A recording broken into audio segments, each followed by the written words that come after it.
I'm joined now by David Dollar from the Brookings Institution, a nonpartisan think tank here in Washington. He's a senior fellow in their John L. Thornton China Center and also the host of the trade podcast Dollar and Cents.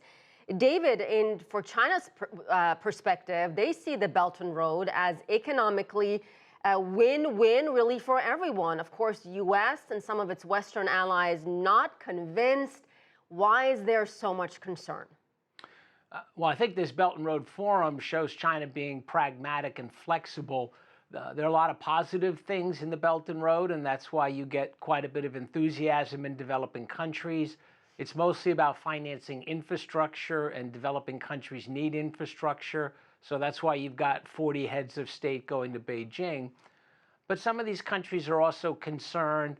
Some projects have been expensive, interest rates quite high, worries about debt sustainability. So I think there are concerns. That's what you're hearing from the United States and others, a focus on the problems. It was interesting that President Xi Jinping basically anticipated this kind of criticism. He talked about high quality.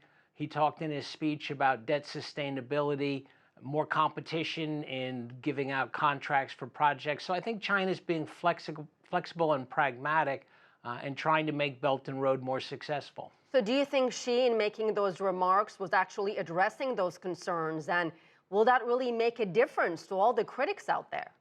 I think he's mainly addressing concerns raised by countries that are participating. You know, Malaysia was worried about the cost of the high-speed rail, so they scaled back the project, but they're going ahead. Prime Minister Mahathir was one of the speakers at the forum. Pakistan wanted to scale back a bit. So I think it's mostly the clients, in a sense, the borrowing countries that China is listening to. But I'm sure they're also aware of the criticisms from the West, and this was preempting some of that criticism. The allure of the Belt and Road, David, is certainly hard to ignore. The initiative has attracted interest from over 150 countries around the world, as well as international organizations across the world, Asia, Europe, Middle East, and Africa. So clearly, they don't share some of these same concerns. Right. I mean, as you say, there are about 150 countries that have basically endorsed this. In Africa, 37 African countries have signed up for the Belt and Road. So developing countries in particular see this as an opportunity to improve their infrastructure. And if China can strengthen some of these processes we just talked about, you're going to get a lot of good outcomes. I think China's right that this is win-win.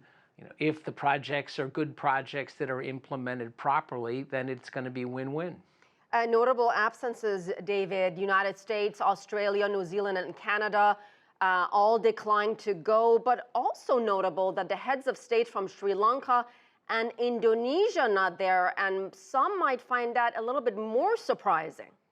Well, I think poor Sri Lanka has that terrible domestic tragedy they have to deal with.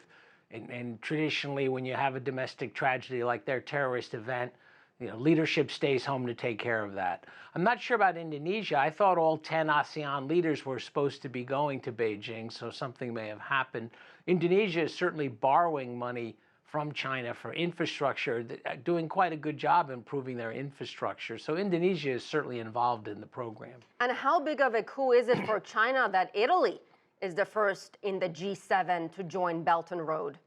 Right. So I think about half of the European Union countries have signed up. And as you say, Italy's the first really big G7 economy to do so. So it shows there's differences within the advanced capitalist countries. I think everyone recognizes the need for infrastructure. The critics are focused on the negative, saying that the glass is not even half full. And the supporters are focusing on the positives and saying the glass is more than half full. I think what we can all agree on is that if there are improvements made over time, then that glass is going to be fuller and fuller. We'll leave it there. David Dollar, thank you so much.